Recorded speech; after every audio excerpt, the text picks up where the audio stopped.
We did it, guys. We did it. And by we, I mean we. It's not just me that did it, but it's all of us, all your support and everything. Most importantly, probably just my love of the game. But we're here. Episode 100 of The Division. That's pretty insane to think about for me. Just because I've never had a series this big before.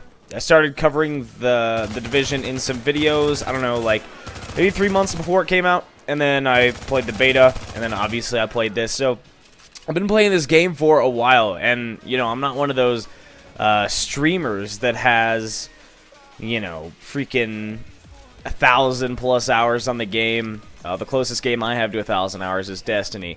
But this one's actually catching up, you know? The Division is catching up to Destiny, which is pretty cool. And today is just going to be a chill episode. But yes, I do want to say thank you guys for your support. For bringing this series to 100 episodes. It's been a heck of a journey so far, and we're going to keep going, you know? We're going to keep on continuing with the series. I want to cover both the next DLCs and all the future updates. You know, we haven't had an update for a little bit, so hopefully we get one soon. But as you guys can see, we're not in the Dark Zone today. Today, like I said, it's going to be a chill day. All we're going to do is, you guys may have noticed that I don't have my, I don't have all of the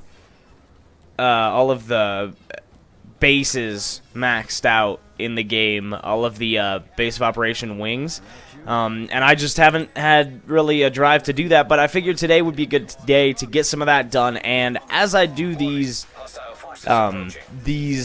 you know, these encounters and such, as I do these, oh hey, you deserve that, Mr. Shotgunner. But yeah, as I do that today, I'm going to talk about, you know, the game as a whole, what I think of it, why I've been playing it this long, and that kind of thing. So that's what I'm going to talk about today while we do this stuff. It's going to be, you know, like I said, pretty chill.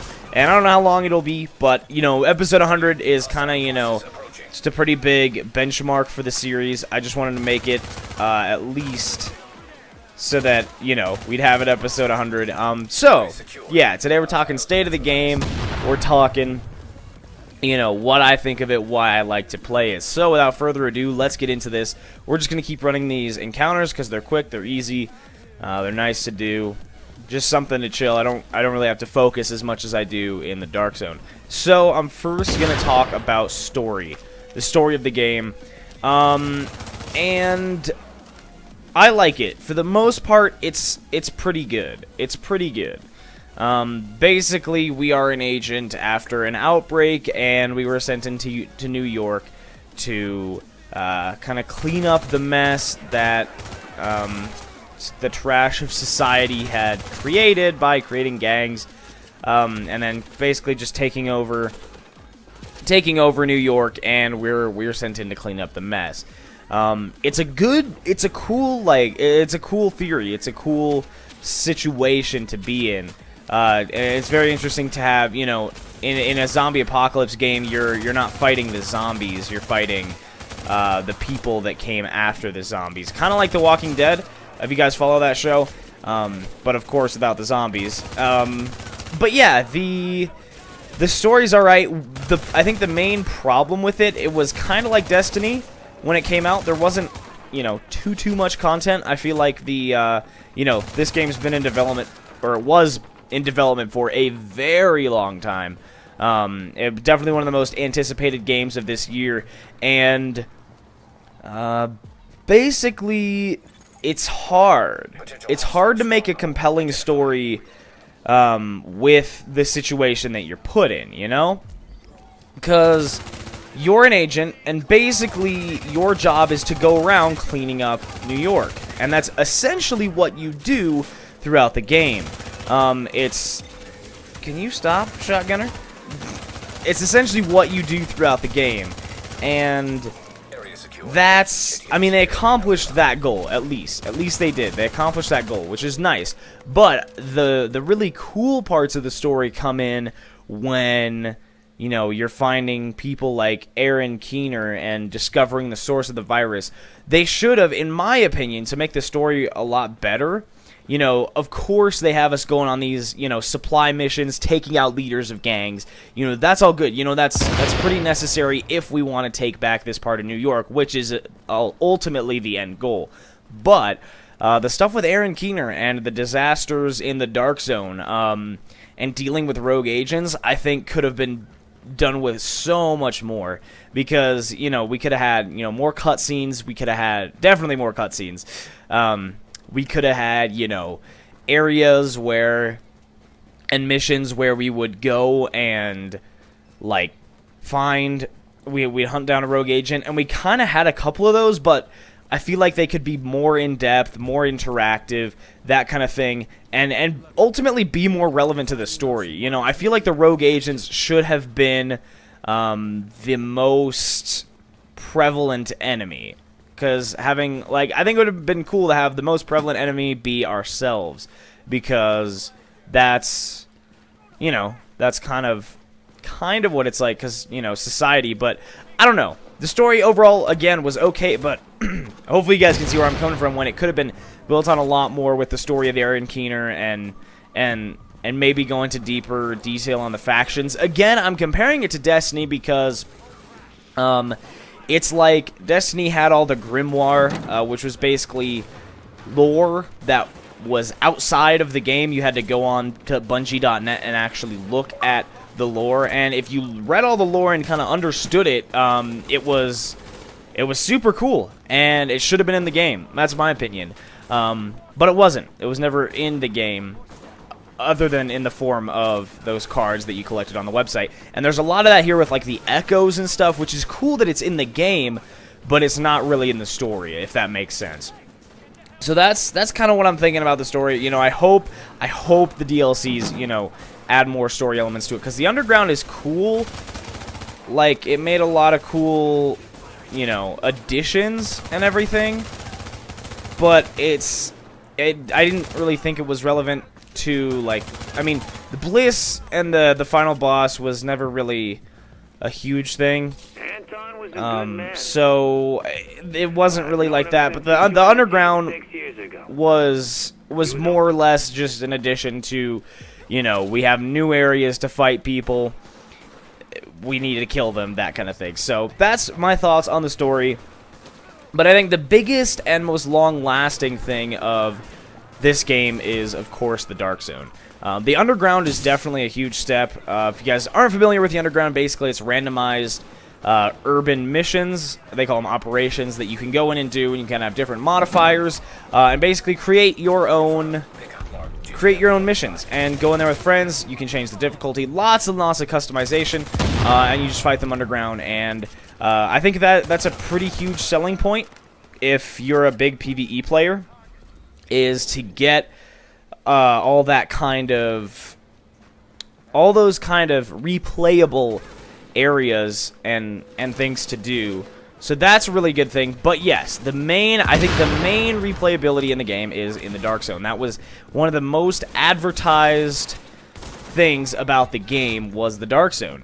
And of course, the Dark Zone is my favorite. If you guys follow this series, it's basically every episode we're goofing around in the Dark Zone, either going rogue or hunting rogues, some variation of the sort.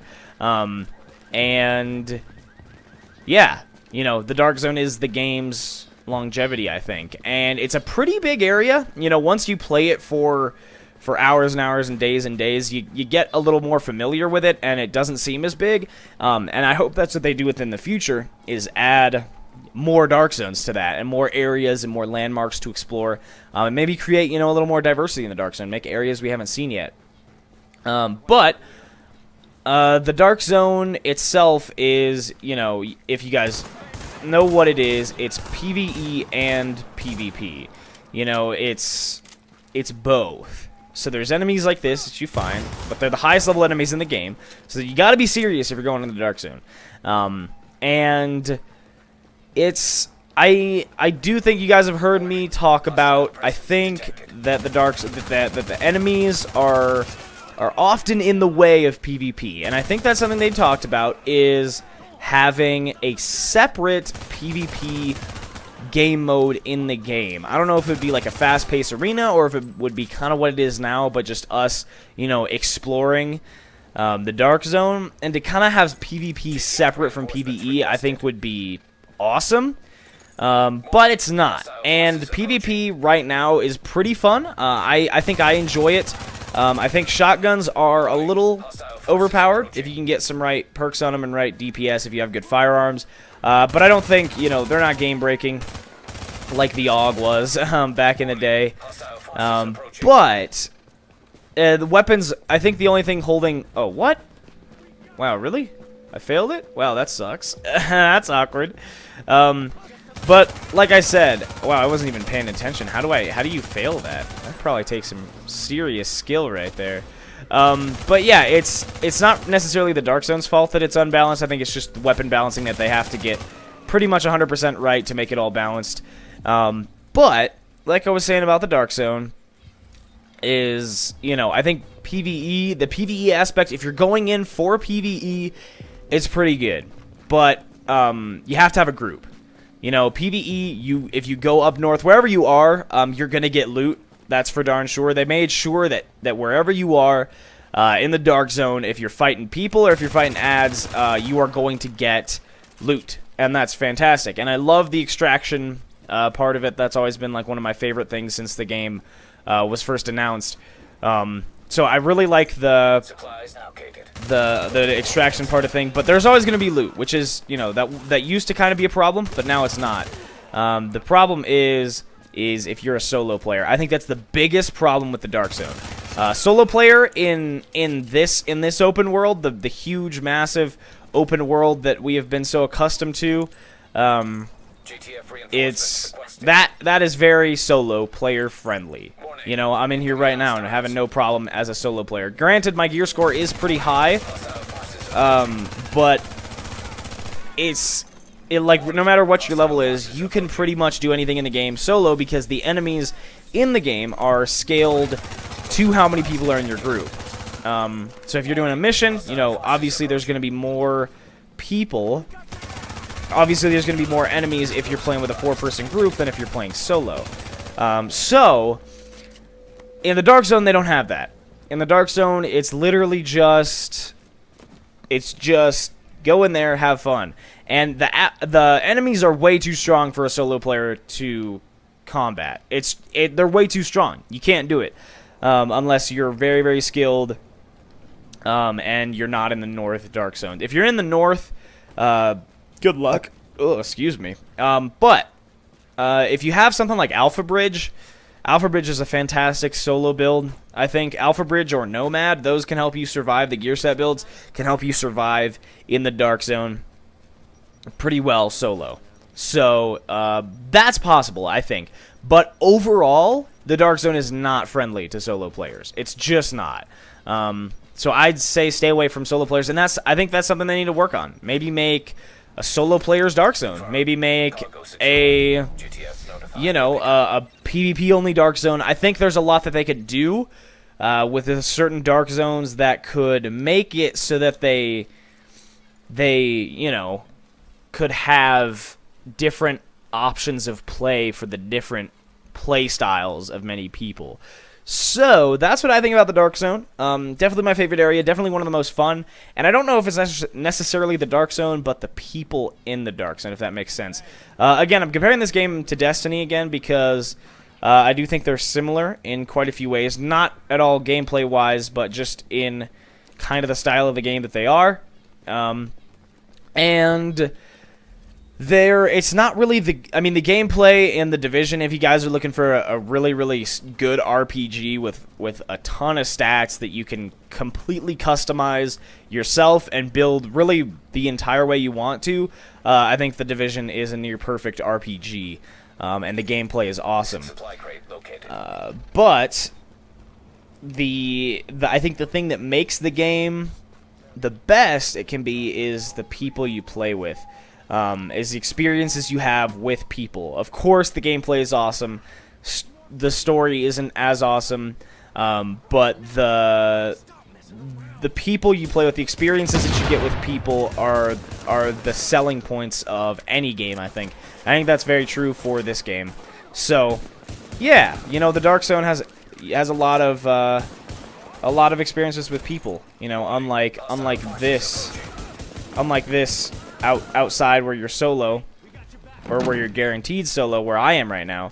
And it's just, you know, you can't really play with other people out here.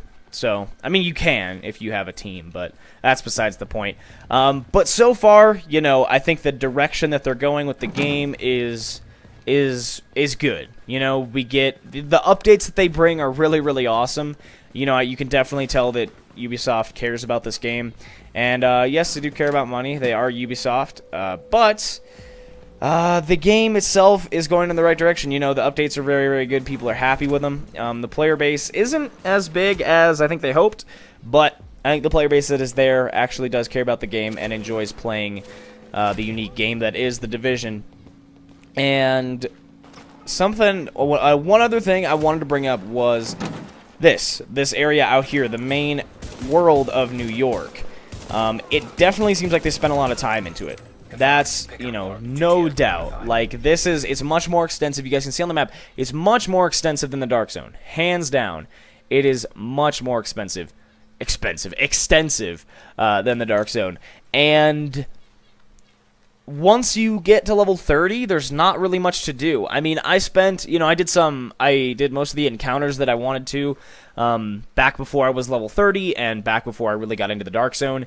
And I explored the district somewhat, but I don't know them nearly as much as I know the Dark Zone. And I feel like there could be a lot more that you could go out and do in this open world. I mean, it's completely open world. You know, there's no loading screens when you're going in, except for, you know, if you fast travel or something like that. You know, when you're going from area to area, there's no loading screens. It's all open, and I feel like there could be more done with it. I mean, of course, there is the high-value target missions that they added in an update kind of recently, and I haven't done that stuff yet. I feel like that's a really good way to get out in the world and kind of hunt down some targets. That's what I feel like should have been not the story, is the high value target type deals, is hunting down the leaders and stuff of these groups, which is awesome that they have that in. But I feel like more of the story again should have been focused on actual, like, mysteries of the virus, you know, finding out what happened, but still having that aspect of, you know, we need to clean up New York. You know, we need to take it back and hopefully make it usable one day again. So, yeah, I feel like there could be a lot more done with this open world. You know, again, high-value targets, awesome. You know, very, very good way to... Wow, only 20 seconds. Okay. Very, very good thing to do with the high-value targets. But I don't think there's enough for me to do. You know, I really don't find myself wanting to run the hard mode daily missions and stuff. I don't find myself wanting to do that because there's not... I mean, sure, I get, like, Phoenix credits and stuff. That's really the only bonus, the only plus to doing that is getting Phoenix credits, but, like, that's pretty much it, you know? There's not really a reason. You know, if you want loot, you just go into the Dark Zone, or you do the Underground. Those are probably the two best ways of getting the best loot in the game. If you want named weapons, farming bosses in the overworld is definitely the way to go. But if you want decent loot that you can actually go in and PvP with and survive with in the Dark Zone and in other places, that is the Dark Zone and Incursions and the Underground are definitely the right way to go. So there's not really nearly as much you know, playability in this area. You know, for how massive of a map it is, you know, I wish I had more of it. So, I wish I had more of this, and there is that part, you know, I used to come out with Zach, my friend Zach. We did some Division videos together, and we did basically the entire Dark Souls 3 series together. So we used to, you know, just get on in the world and just kind of explore, and that was a very, very fun time for me. And that's, you know, that is something. Again, it's the people that make the experience. But if they can get more stuff to do out in this open world, I think that's going to make some really fun and diverse game changes that can really offer some changes in gameplay that the game doesn't really have right now. Oh, return to objective area. I'm returning to the objective area. All right, we're good. We're good. So yeah, that's my thoughts basically on the state of the game. I feel like, you know, I'm just talking ways that the game could be improved, and I guess I can talk about real quick why I like the game so much. I like the game because it's unique. You know, there's no games like this one, and I know some big YouTubers cover this game, but I like the game. You know, it's very unique. I love the themes of it. I love the RPG factor. This is definitely one of the best modern RPGs of our time in terms of just, like, hang on. I know we're doing a thing right now. But if you go to your character, you can see all the stats that you have and all these stats that you can change and build for. And that just, like, you have so many options on weapons and armor pieces that you can get stuff for, and keep replaying and replaying to you know, build for exactly what you want to. And there's that grind, and I think I appreciate the grind so much just because I played Destiny. Destiny, of course, if any of you played it, it does have a pretty significant grind, or at least it did in the beginning. Now the grind, not so much, not as big. There still is definitely a grind to be had, but you know, I like playing with my friends. I like making those, you know, one-time experiences with my friends. I love the Dark Zone, the Manhunt, the Rogue, the extraction systems. I love, you know, the hijack system as well. I like basically everything about the game. I think it's a very fun experience if you're just looking to, I think you can play it both ways. You can play it hardcore, like me. You try to build the perfect build that you want, or you can just play it casually. You can explore the world. You can spend your time in New York. You can uncover the mysteries of what happened with the green virus and stuff. And there's many ways to play it, which means it's, you know, I like it. It's unique. Like I said, there's no other game like it. So yeah, those are my thoughts on the game. We're going to wait another 23 seconds while I finish up this encounter, because I want to finish up this encounter just so we can get those supplies. We're not going to leave any encounter unfinished. And there we go. 10 seconds remaining. But yeah, those are my thoughts on the game. Hopefully you guys appreciated that, because I certainly appreciate you guys for supporting this game for over, well, now 100 episodes, but don't think I'm stopping those at all. Let's check out how many supplies we have. We've got 280 and 300, so we can probably actually buy some stuff at the base of operations. I'll leave that off camera. But yes, episode 100, there you go, guys. I just wanted to bring you guys some more open world gameplay, and I do want to do some high value target stuff, but that does involve doing the encounters like I was just doing. I have to do all the encounters first, so that's going to take a little bit, but I'm probably going to get to work on that soon. I definitely want to. Again, I haven't had very much time to record anything at all in recent days because of band and stuff, but school is starting soon. Usually school in the beginning of the year isn't too busy, so I'm not too worried about being able to record then, and band practices are going to be shorter and stuff. So, yeah, thank you guys for supporting this series over 100 episodes. I'm going to keep on pushing this series out to you guys. So thank you everybody so much for watching this episode. If you guys did enjoy, be sure and slap a like on it for me, or subscribe if you haven't already. And as always, I'm Zombie Gaming MC, and I'll see you guys next time. Peace.